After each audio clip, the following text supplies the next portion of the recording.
오늘부터 다음 주 2주간은 인자의 날, 예수님의 재림과 관계되는 말씀을 드리도록 하겠습니다. 예수님의 재림에 대한 내용은 많이 풍부합니다. 근데 다는 못 드리고 2주 동안에 본문 중심으로 예수님의 재림과 관계돼서 여러분의 말씀을 드리도록 하겠습니다. 여러분, 예수님은 분명히 다시 오십니다. 우린 그거를 재림이라고 얘기를 하세요. 예수님이 유대 땅에 베들레헴에 탄생하신 것을 초림, 그리고 다시 오시는 것을 재림.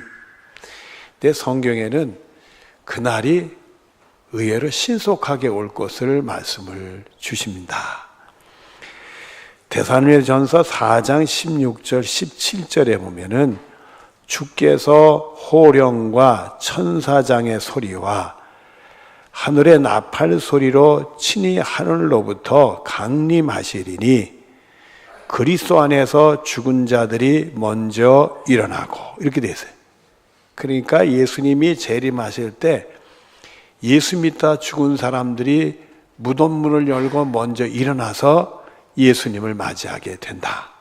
그리고 계속되는 말씀에 그 후에 우리 살아남은 자들도 그들과 함께 구름 속으로 끌려올려, 이렇게 됐어요.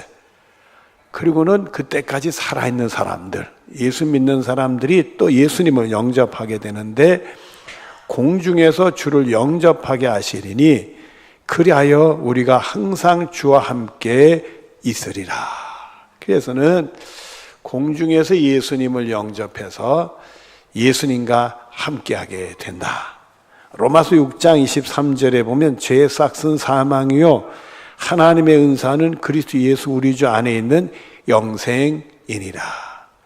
그 후에 예수님과 함께하면서 영생복을 누리게 되는데 하나님 나라에서 영생복을 누리게 되는 줄로 믿습니다.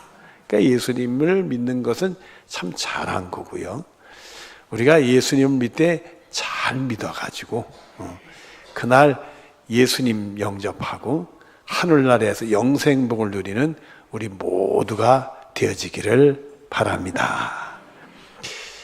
여러분, 옆에 계신 양반을 하늘나라에서 어떤 모습일까 참 한번 잊어버리지 않도록 한번 얼굴 한번 쳐다봐 주시면, 난 모르는 사람이 할 수 없지만 가족이 다 친한 사람이야 얼굴을 잘했다가 거기 가서 못 알아보면 또 곤란할 거 아니겠어요. 그런데 오늘 본문 말씀 시작을 보면 예수님의 재림에 대한 말씀을 하시면서 경고성에 대한 말씀을 해요. 우리 보시죠. 22절을 보면 또 제자들에게 이르시되 때가 이르리니 너희가 인자의 날 하루를 보고자 하되 뭐 하지 못한다? 여러분, 누구에게 얘기하시고 계세요? 예수님이 제자들에게. 아니, 제자들에게 예수님 재림날 하루를 보고자 해도 보지 못한다, 이게. 상당히 뜨끔하는 말씀을 하는데, 이럴 때 우리가 기억나는 말씀이 마태복음 7장 21절입니다. 나더러 주여 주여 하는 자마다 다 천국에 들어갈 것이 아니요 다만 하늘에 계신 내 아버지의 뜻대로 행하는 자라야 들어가리라. 말만 하지 말고 제대로 잘 믿어야 된다, 이 말씀 아니겠어요? 그러니까 여러분들이 예수 믿는 것을 말로만 하지 말고 제대로 확실히 잘 믿는 축복이 여러분의 것이 되어지기를 바랍니다. 마태복음 25장에 보면은 예수님이 재림과 관계해서 우리가 준비하는 믿음 생활을 해야 되는데 두 가지 유명한 비유의 말씀을 하셨어요. 1절부터 13절까지는 기름을 준비하는 10처녀의 비유에 대한 말씀했는데 5처녀는 기름을 준비하고 5처녀는 그러지 못하다가 막상 신랑이 올 때, 예수님이 오실 때 기름을 준비한 5처녀는 예수님을 맞이했는데 그만 5처녀는 기름을 준비하지 못했다가 기름을 준비하러 나간 틈에 문이 닫혔다, 이거예요. 그래서 문 밖에서 열어달라니까 열어주지는 않는다 이거요. 그리고는 슬피 울며 이를 갈미 있으리라. 이렇게 성경이 끝나요. 근데 이 말씀을 가만히 보면은요, 단순히 기름을 준비했다 안 했다는 내용이 아니에요. 이 열 처녀의 등불에는 기름이 다 있었어요. 그리고 불이 밝혀져 있었어.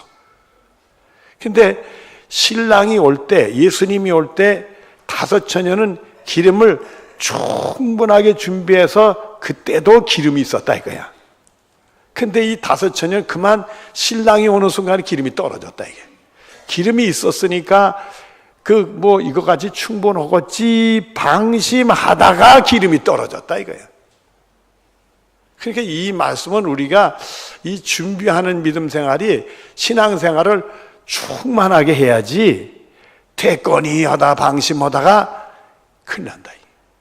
그러니까 여러분들은 믿음 생활을 항상 풍성하고 충만하게 믿음 생활하는 축복이 여러분의 것이 있어지기를 바랍니다. 절대 믿음 생활을 방심하면 안 되는 거예요. 그러니까 오늘 믿음 생활하는데 좀 약하니까 내일 열심히 믿지 이러면 안 된다 이거예요. 그래서 그 얘기 딱 듣는 순간에 잊어버리지 않는데 마귀가 주는 말이 내일 하라 그게 마귀가 주는 말이래. 그러니까 여러분들은 오늘 열심히 믿음 생활하는 축복이 여러분의 것이 되어지기를 바랍니다. 두 번째가 14절부터 30절 말씀인데 달란트 비유예요. 5달란트, 2달란트, 1달란트. 주인이 종에게 5달란트, 2달란트, 1달란트. 근데 5달란트 받은 종은 열심히 일을 해서 10달란트, 2달란트 받은 종도 열심히 해서 4달란트. 근데 1달란트 받은 사람은 겁부터 먹어가지고 감춰뒀다가 1달란트, 1달란트. 그렇게 내놨다가 5달란트, 2달란트 받았던 그 종은 칭찬을 받아요. 잘하였더라, 착하고 충성된 종아. 그 얘기는 예수님 오신 날 쑥 하늘나라 들어간다는 그 얘기 아니에요. 근데 1달란트 받았던 종은 악하고 게으른 종이라고 그러고서 그냥 하늘나라 못 간다 이게. 야, 이 말씀을 보는 순간에 우리 믿음 생활은 오늘보다 어떻게 돼요? 내일이 더 성장하는 믿음 생활을 해야 된다. 믿음 생활이 날마다 이게 잘하는 믿음 생활을 해야 돼. 그러니까 우리가 성경을 보더라도 한 번 볼 걸 더 어떻게 봐야 된다? 2번 봐야 된다. 기도도 한 번 올 걸 또 어떻게 된다? 2번 해야 된다. 그러니까 목사님 한 번 한 거 2번만 이러지 말고 2번 하면 몇 번 하라? 3번 해라 이게. 그러니까 믿음 생활을 자꾸 날마다 증진시키고 성장시켜야 된다 이게. 그러니까 우리 믿음이 뒤로 물러가는 자가 아니라 앞으로 나가는 자가 되어져야 된다. 그래서 우리가 이 깨어서 준비하는 믿음 생활은 항상 이 신앙 생활에 충만하고 날마다 성장하는 믿음 생활을 해야 된다. 이 교훈을 우리에게 주는 거예요. 이 은혜가 여러분의 것이 되어지기를 바랍니다. 그래서 예배 4장 13절에 보면 우리가 다 하나님의 아들을 믿는 것. 하나님의 아들이 누구요? 예수님이지. 예수님을 믿는 것과 아는 일에 하나가 돼요. 우리 모두 하나가 됩시다. 그래서 온전한 사람을 이뤄, 믿음으로 온전한 사람을 이뤄 그리스도의 장성한 분량이 충만한 데까지 이르리리. 그리고 15절 뒤를 보면 범사에 그에게까지 자랄지라. 그는 머리시니 곧 그리스도다. 우리는 예수님 목표로 해서 날마다 예수님께 가까이는 믿음이 충만하고 믿음이 성장하는 축복이 우리 모두의 것이 되어지기를 바랍니다. 본문 23절을 보겠습니다. 사람이 너에게 말하되 보라, 뭐 있다? 저기 있다. 보라, 어디 있다? 여기 있다 하리라. 그러나 너희는 가지도 말고 뭐하지도 마라, 따르지도 마라. 이 미혹하는 일이 온다. 예수님이 여기 있다 저기, 예수님 재림이 여기 있다 저기다, 이런 미혹하는 일인데 그거 듣지도 말고 따라가지도 말라. 이거 따라가지도 말라. 미혹당하지 마라. 마태복음 24장 55절에 보면 많은 사람이 내 이름으로 와서 이르되 나는 그리스도하여 많은 사람을 미혹하리라. 자기가 예수님이래 그래가지고 와가지고 미혹을 한대. 우리 동네도 있어요. 우리 동네도 몇 사람 있어. 한국에도 제법 많아요. 제법 많아. 우리가 못 알아서 그렇지 수십 명 내지 100명이 넘어. 아따, 예수님도 많아요. 근데 우리나라만 있나 했더니 미국도 많대. 미국도 뭐 거기는 우리보다 더 많대. 땅이 넓으니까. 얘기 들으니까 요즘에 남미 쪽이 교회들이 부흥한다니. 남미도 많이 생겼대. 이는 뭐 예수님이 이렇게 많아. 그랬더니 소련이 넘어지고 러시아라밖에 러시아도 예수님이 많이 생기더래. 아이고 참말로 이렇죠. 마태복음 24장 24절에 보면 거짓 그리스도들과 거짓 선지자들이 일어나 큰 표적과 기사를 보여 할 수만 있으면 택하신 자들을 미혹하리라. 세상에 말만 하는 게 아니라 이적과 또 표적도 일으킨다네. 그래도 미혹당하지 말아요. 그래도 그 전에 JMS 다니다 나와서 JMS에서 피해를 받고 나와가지고 그 반대 운동을 하는데 서명을 하는, 근데 하사요, 공군하사가 갑자기 저를 찾아와서 서명해 달라고 그래. 그래서 왜 내가 서명을 해야 되느냐 했더니 JMS가 이단이고 잘못된 거 아시죠? 그렇다고 그랬지. 그래서 자기가 군목 목사님한테 가서 그 반대 운동을 하는데 그 모임 있는데 서명해 달라고 했더니 군에서는 할 수 없으니까 계룡장로계 목사님 찾아가라 해서 날 찾아왔대. 그러니까 보니까 이건 당연히 반대를 해야 될 것 같아서 제가 서명을 해줬어요. 그 JMS는 왜 들어갔어? 그거 물어봤어요 제가. 그러니 그 친구가 뭐라고 얘기를 하느냐 하면 글쎄 꿈에 JMS 교주가 나타나서 이리 와라 그러는데 하나님같이 보이더라는 거예요. 그래서 갔다는 거예요. 가서 하나님 믿을까 그랬더니 아니더래. 그러니까 이적과 표적을 일으키면서도 미혹하는데 그러면 넘어질 확률이 있다고. 그때 조심하라. 특히 택한 사람들을 미혹한다 그랬어. 마태복음 16장 16절부터 17절에 보면 시몬 베드로가 대답하여 이르되 주는 그리스도의 살아계신 하나님의 아들이니이다. 예수께서 대답하여 이르되 바요나 시몬아 내가 복이 있도다. 이를 내게 알게 한 이는 혈육이 아니요 하늘에 계신 내 아버지시니라. 이렇게 되어 있어요. 그러니까 우리가 예수님을 나의 구원의 주로 믿죠. 대답이 시원찮네. 이 대답이 시원찮으면 미혹당할 확률이 큰데, 여러분 우리가 예수님이 나의 구원의 주로 믿죠. 하나님의 아들인 것을 분명히 믿죠. 그러니까 하나님이 주신 거래. 그러니까 요 믿음을 가지면 어떤과 이적과 기적을 해서 내가 예수를 그 미혹당하지 말아요. 절대 미혹당. 요거 딱 지키고 믿음 가지고 흔들리지 않는 믿음 생활하라. 본문 24절을 보겠습니다. 번개가 하늘에서 이쪽에서 번쩍이고 하늘 아래 저쪽에서 비친 같이 인자도 자기 날에 그러하니라. 이 말씀은 예수님이 번개같이 온다는 얘기처럼 들리잖아요. 그러니까 예수님 오시는 날은 급작스럽고 신속하게 오니까 선택할 여지가 없다. 정신 바짝 차리고 신앙생활에.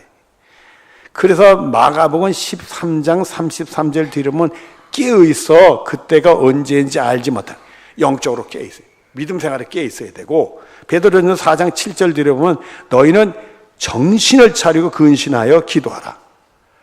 뭘 차리고요? 정신 차리고 근신하는 하나님 말씀 기준으로 해가지고 바로 믿음 생활하면서 기도하라. 여러분 기도 열심히 해야 안 해? 대답이 시원찬 사람은 기도 열심히 해야 돼. 정신 차리고 근신하고 믿음 생활 잘하면서 기도 생활 해야 된다 이거예요.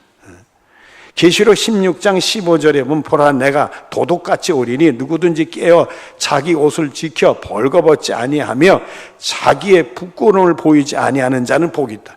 자기 옷을 지켜서 벌거벗지 아니하고 부끄러움 당하지 않도록 해래. 여러분 여기 벌거벗은 양반 있어요 없어요? 있지. 있어요 없어요? 없지. 저는요 옷에다 또 옷을 입어서 가운까지 입었어. 근데 이 말씀은 영적으로 벌거벗으면 안 된다. 우리야 육신적인 옷을 입었지요. 그러나 영적으로 입은 옷이 없으면 예수님으로 입지 않으면 벌거벗은, 여러분 잘 아시잖아. 이소부의 벌거벗은 임금님. 이 양반이 맨날 새로운 옷을 좋아했대요. 그래서 옷을 지으는 사람한테 맨날 새로운 옷을 지으라니까 나중에는 이 양반이 짓다 못해가서 도저히 어떻게 할 수가 없더래. 시간은 바짝바짝 오는데 말이야. 임금님 오늘 근사하게 행차한다는데 옷을 멋있는 옷을 하는데 도저히 연구를 하고 해도 옷이 없더래. 그걸 연구하다가 시간이 지나버려가지고 못 만들었다는 거예요. 그 임금님 새 옷 내놔라. 안 내놓으면 어떻게 되는 거예요? 큰일 나는 거지. 그렇게 양반이 아이디어를 냈대. 아이디어를 내가지고 제가 기가 막힌 옷을 만들었다고. 사람의 눈에 보이지 않는 옷을 만들었다고. 그래 놓고는 임금님한테 그 옷을 잘 입혔대요. 그 임금님은 세상에 눈에 보이지 않는 옷을 입었다 이거야. 그래가지고 벌거벗고 시가 행진을 했으니 벌거벗은 임금님이 됐다 이거예요. 여러분 우리가 영적으로 벌거벗으면 그날에 부끄러운 거예요. 아무리 이 옷을 입었다고 하나님은 우리 속을 모르겠어요. 본문 25절을 봅니다. 그러나 그가 먼저 많은 고난을 받으며 이 세대에서 버림받아야 할지니라. 여러분 예수님이 이 땅에 오신 것은 벌거벗은 우리의 모든 것을 죄를 다 십자가로 소멸하고 예수님으로 덧입어서 구원해 주러 오신 거예요. 참 그 당시에 유대인들은요 율법을 지켜야 의롭게 돼 구원 온 줄만 알고 있었어. 그 예수님 모셔도 그것만 붙들고 있었어. 로마 3장 20절 들으면 율법으로는 죄를 깨달음이라. 율법을 공부하고 알고 배워나가면서 말입니다. 알면 알수록 율법 지키기가 어려운 거예요. 그러니까 죄만 더 알게 되는 거예요. 여러분 물어보십시다. 여기 찔리는 양반들이 있을까 봐 물어보긴 좀 겁나는데 내가 물어볼게. 부모님을 잘 공경해야 안 해? 대답 안 하는 거 보니까 찔리는 양반 많네. 네 부모를 공경하라는 게 율법이요 아니요? 율법이 십계명에 나오잖아요 여러분들. 그거 안 지킨 양반은 어떻게 돼? 율법을 지켜야 의롭게도 구원받는다고 유대인들을 생각하니까 하늘나라 못 가게 생겼네. 당장들 부모 공경 못한 양반들 회개하시라고. 너무 겁나는 소리 해요. 근데 마음으로는 부모를 공경하고 싶은데 제대로 못해서 좀 찔리는 거지요. 아주 새빨갛게 부모 공경하는 사람이 또 어디 있겠어요. 찔리는 거지. 그래서 우리가 율법을 알면 알수록 죄만 깨닫게 돼요. 그래서 갈라디 2장 16절 뒤에 보면 율법의 행위로는 의롭다 하면 의롭다 하는 얻을 육체가 없나니. 율법으로 얘기하면 스스로 의롭게도 구원받을 사람이 하나도 없어진다. 이게. 그래서 하나님이 예수님을 이 땅에 보내주신 거예요. 마태복음 1장 21절 뒤에 보면 이름을 예수라라. 이는 그가 자기 백성을 그들의 죄에서 구원할 자임이시니라. 그 죄를 예수님의 십자가로 다 덮어주고 다 씻어주고 용서해서 새로운 사람 만들어서 구원해 주려고 예수님이 오신 거예요. 그래서 예수님이 우리 죄를 해결하시려고 하는 대속제물이 됐죠. 그렇게 예수님이 오셨는데 유대인들은 율법을 지킨다고 말해요. 그래야 뭐 구원 얻는다고, 의롭게 구원 얻는다고 예수님을 인정하지 않고 십자가에 못을 박아 죽였잖아요. 그러나 사도행전 2장 23절 뒤로 24절에 보면 너희가 법 없는 자들의 손을 빌려 빌라도 그 율법을 모르는 사람들의 손을 빌려 못 박아 죽였으니 예수님 십자가에 못을 박아 죽였잖아요. 그 다음 주시는 말 하나님께서 그를 사망의 고통에서 풀어 살리셨으니 이는 그가 사망에 매여 있을 수 없습니다. 그런데 하나님이 죽은 자 가운데 예수님을 살렸어요. 예수님이 십자가에 못 박혀 죽는 거 다 봤잖아요. 피 흘려가면서 다. 그래가지고 살았나 죽었나 창으로 옆구리를 찌르니까 돌아가신 걸 보고 그래가지고 무덤에 묻었잖아요. 확실히 죽음을 확인했는데 예수님이 살아났어. 죽은 자 가운데 예수님이 살아났어. 그 얘기는 뭐냐? 바로 예수님이 누구라는 걸 증거하는 거예요. 하나님의 아들이라는 걸 증거하는 거예요. 죽은 자가 살아남으로써 하나님의 아들인 걸 증거가 되니까 우리의 뭐라고 증거가 되는 거예요? 우리의 구원의 주가 증거가 되는 거예요. 그리고 예수님이 그 죽은 자 가운데서 첫 번째로 사는 첫 열매가 돼서 누구든지 예수 믿으면 죽어도 어떻게 된다? 다시 살아나 부활받는다는 그거를 보여주신 거예요. 그걸 보여주신 거예요. 초대교회 교인들이 예수님을 증거할 때 예수님이 십자가와 함께 뭐를 증거해요? 부활을 증거한 거예요. 그거는 유대인들에게 정말 예수님은 하나님의 아들이 우리의 구원이게 예수 믿으면 구원 얻는다. 그걸 보인 거예요. 사도행전 4장 11절에 보면 이 예수는 너희의 건축자의 버린 돌로서 이스라엘 사람들이 버렸단 말이에요. 그러나 집 모퉁이의 머리털이 누구든지 예수 믿는 사람은 구원 얻는 길을 확 열어주신 거예요. 오늘도 우리가 아무리 죄가 있다 할지라도 예수 믿으면 예수님의 십자가에 있는 죄 용서받아 구원 얻게 되는 줄로 믿습니다. 그래서 골로새서 2장 6절과 7절에 보면은 너희가 그리스도 예수를 주로 받았으니 그 안에서 예수님 우리의 주로 받았으니까 그 안에서 행하되 그 안에 뿌리를 박으며 세움을 받아 교훈을 받은 데는 믿음에 굳게 서서 감사함을 넘치게 하라. 그러니까 여러분들은 예수님 안에서만 행하고 그저 예수님께 뿌리를 받고 예수님께 세움을 받아서 무슨 말씀을 하든지 교훈을 받은 대로 그 말씀대로 살면서 감사함의 믿음 생활하는 여러분들이 되어지기를 바랍니다. 안 하기만 하면 그냥. 자, 본문 26절 27절입니다. 노아의 때에 된 것 같이 인자의 때도 그러하니라. 노아가 방주에 들어가던 날에 사람들이 뭐하고 먹고 뭐하고 마시고 뭐 들고 뭐 하더니 홍수가 나서 그들이 다 멸망시. 먹고 마시고 시집가고 장가간 게 잘못됐다는 얘기가 아니에요, 여러분들. 여러분들 그게 아니라 히브리서 11장 7절 앞에 보면 믿음으로 노아는 아직 보이지 않는 일에 경고하심을 받아 경외함으로 방주를 준비하여 그 집을 구원하였으니 이렇게 됐어요. 그러니까 다른 사람들은 먹고 마시고 시집가고 장가갈 틈에 노아는 주로 뭘 했다? 방주를 만들었다. 왜 방주를 만들려면 하나님이 경고를 줬다. 하나님 말씀에 경고의 말씀을 들었다 이거예요. 그 말씀 믿고 그는 다른 사람 먹고 마시고 뭐 장가를 시작하고 그게 정신없는데 이 노아는 어디에 정신만 팔려 있어요?